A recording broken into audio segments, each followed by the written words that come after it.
see. always have You can't see. I can't see her. Can you see me No. now? Hi, Joy. Hey, Betty.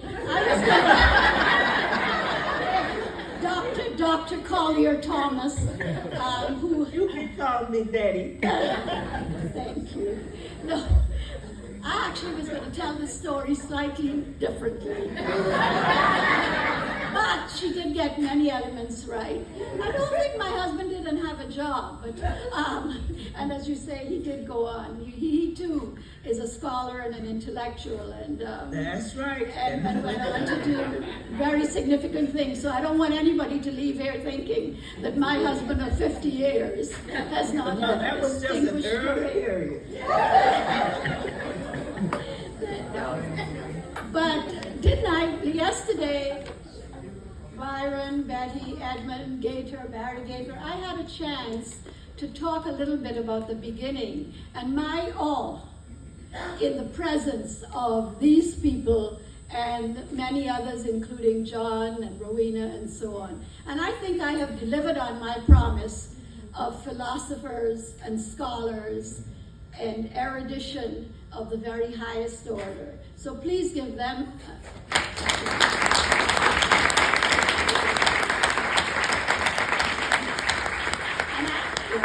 and I agree that Vidette, that we have to have a longer session Next year. You're going to put in the proposal. Indeed, I would be happy to. I'd be happy to. So yeah, I mean, I spent 7 years, and mostly I would say transforming and translating these very, very lofty goals into the kind of practical activities that good associations do. And so I'm not gonna, I want questions too, so I'm not gonna talk very much today. I had a chance yesterday and I appreciated your responses to that. But I do want to show you the very first newsletter, the very first script. And Byron, in this newsletter is this wonderful picture of Byron and I with Jimmy Carter, President Carter, signing legislation to establish the African Meeting House as a national designee of the Park Service. And Byron was all, we don't get a chance to talk about all of these things, but he got the African American museums to advocate for this to happen. And once it appeared that he and his congressional leaders were going to make this happen, then Mrs. King and her son got the Martin Luther King site attached to this bill, and Juanita, the people in Wilberforce, went forward and attached a National Afro-American Museum to the bill as well. And I point that out to you because much of what has been discussed here today is in this document that we must have been working for about 2 or 3 months when we were able to deliver a document that now you guys have talked about the rat exhibit, but in this document, we're also talking about a new exhibit coming to the Anacostia Museum, Africa Semper Aliquid Nova. I used to know how to read Latin and say it. And what is it? Pliny's words. There is always something new out of Africa. And that was the exhibit that was starting in 1980 at the Anacostia Museum. So again, I am so excited and buoyed by this opportunity for you guys to meet truly living legends. And I thank you for your attention.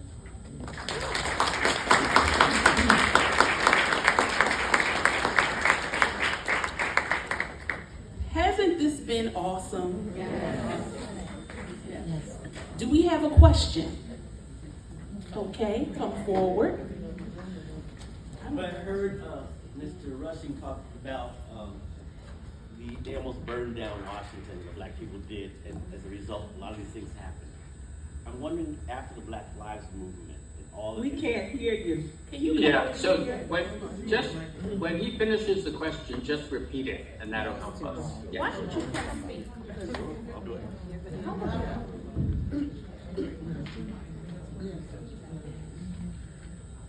So when I heard Mr.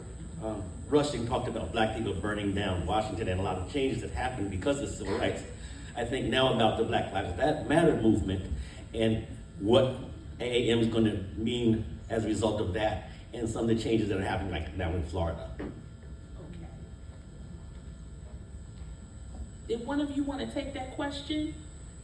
What was the question?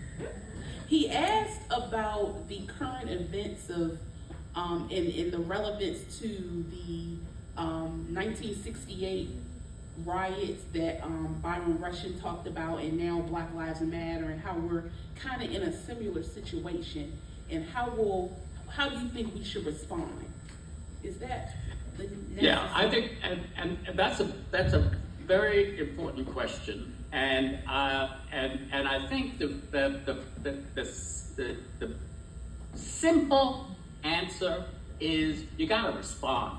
The point is nothing should happen in the black community wherever you are without something being said by your institution. And sometimes that will be inviting people in to get together at your institution to have these discussions. There is no black cultural institution that should not have on its immediate agenda reparations. And we need to, and if you know, we have the Underground Museum in Cincinnati does an interesting thing, and that is they have on their regular programming Anti-Slavery Now.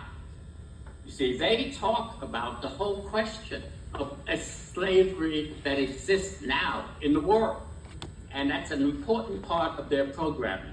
And I think all of our institutions, I should not go into a black cultural institution and not know about these discussions that are going on right now in the community, and the people who are leading those discussions should be invited to inform the programming of our institutions.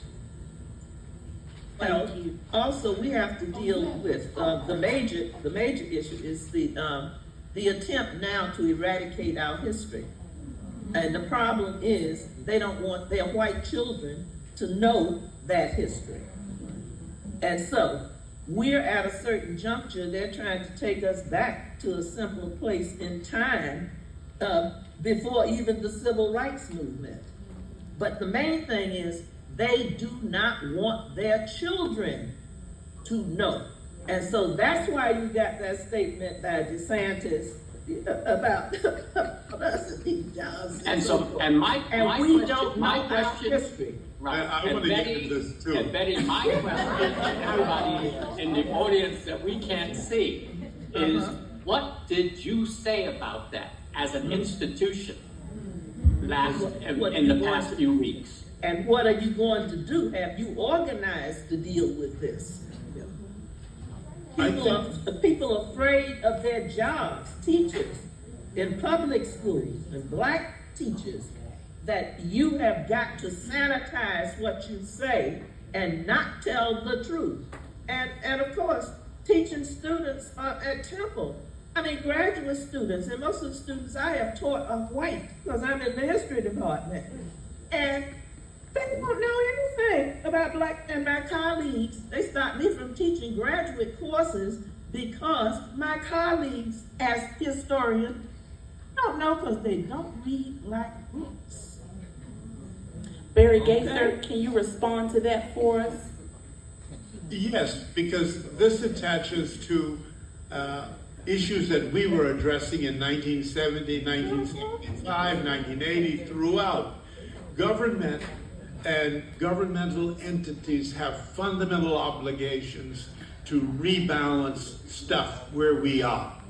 We emerged from slavery without even ourselves as capital. Every time I look at these richly endowed institutions, I say, there's my endowment.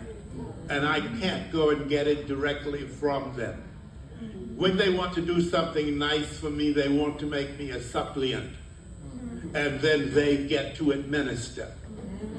We are in the business of trying to get our own footing, because we are owed that footing, not as a bow to us, but as a recognition of indisputable history, Governor of Florida notwithstanding.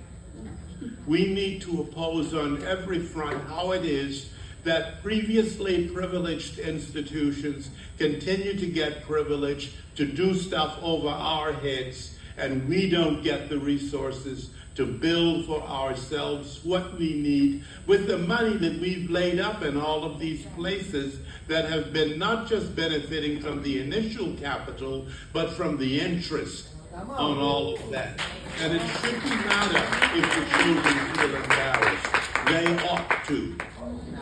Thank you.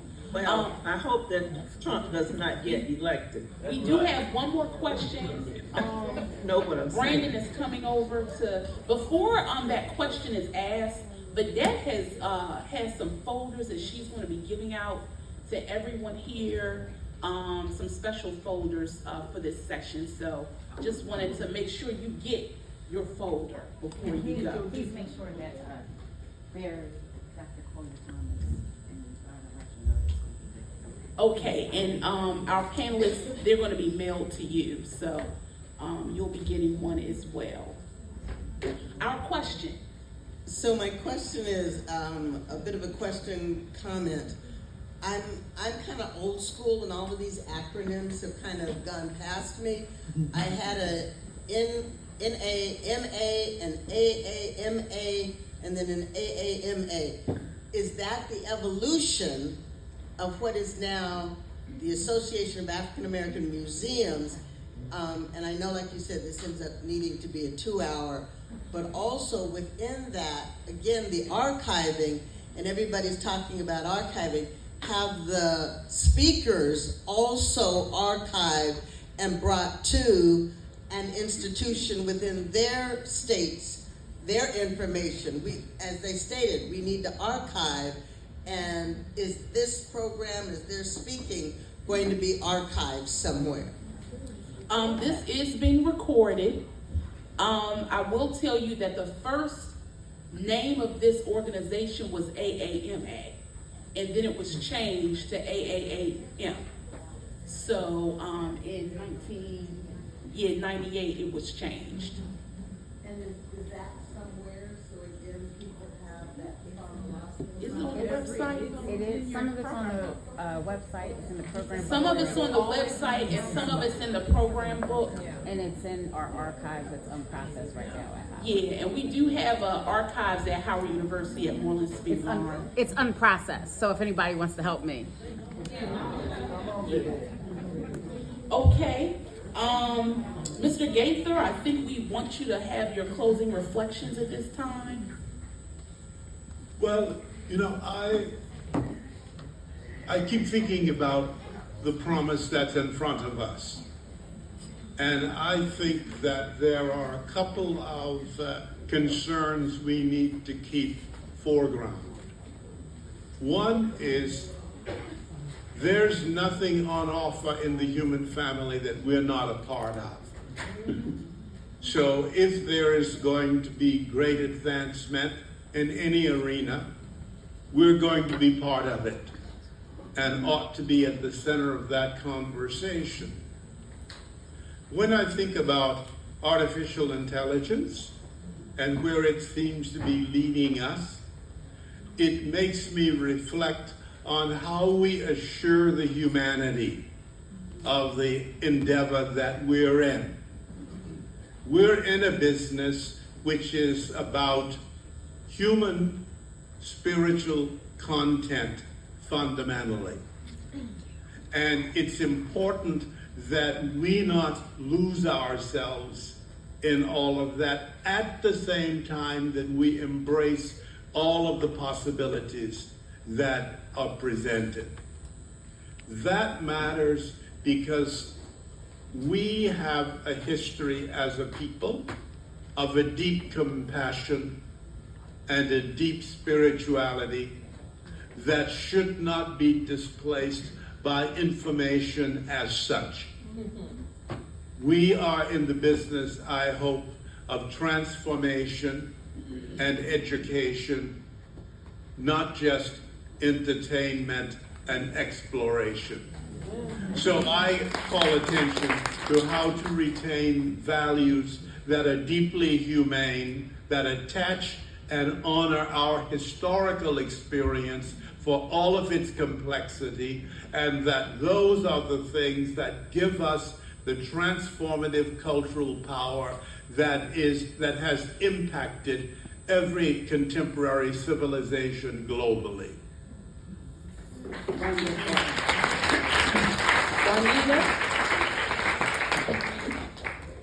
Before we leave this room, I do want to recognize one person that I don't think we've recognized in terms of talking about the history of AAM, and someone that has done tremendous amount of work. I remember when I would see her at the meetings taking minutes and gathering material, and she has interviewed people, and you talk about someone who has an archives, and that would be Faith Ruffin.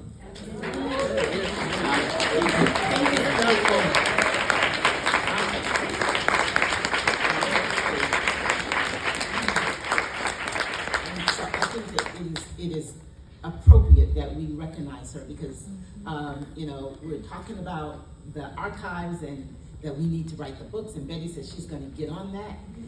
But I also know Faith has said she's going to get on that. So we're going to put her out here to say that she's also going to get on. So we're going to have books, not a book, but books about AAMA. So, yeah, yes. I know Faith very well.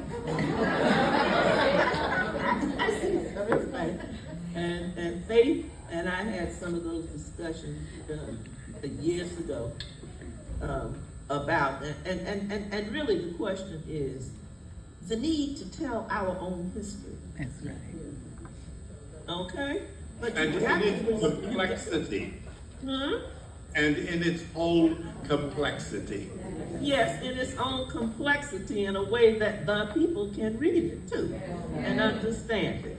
I think he means the complexity is that there are layers and there are different things that some people consider negative and some people consider positive. But they're not all, everything that you consider negative is not necessarily negative. As Barry has said oftentimes, it was complex. So, in making sure that we get that point, all of those points of views and the layers of what led to such a major success in this organization and many of these museums around the country. But also write it so in the language that the people can read Sometimes and understand. it's also sometimes internally contradictory, like life itself. It is. Well, we're going to close. I wanted to make sure you knew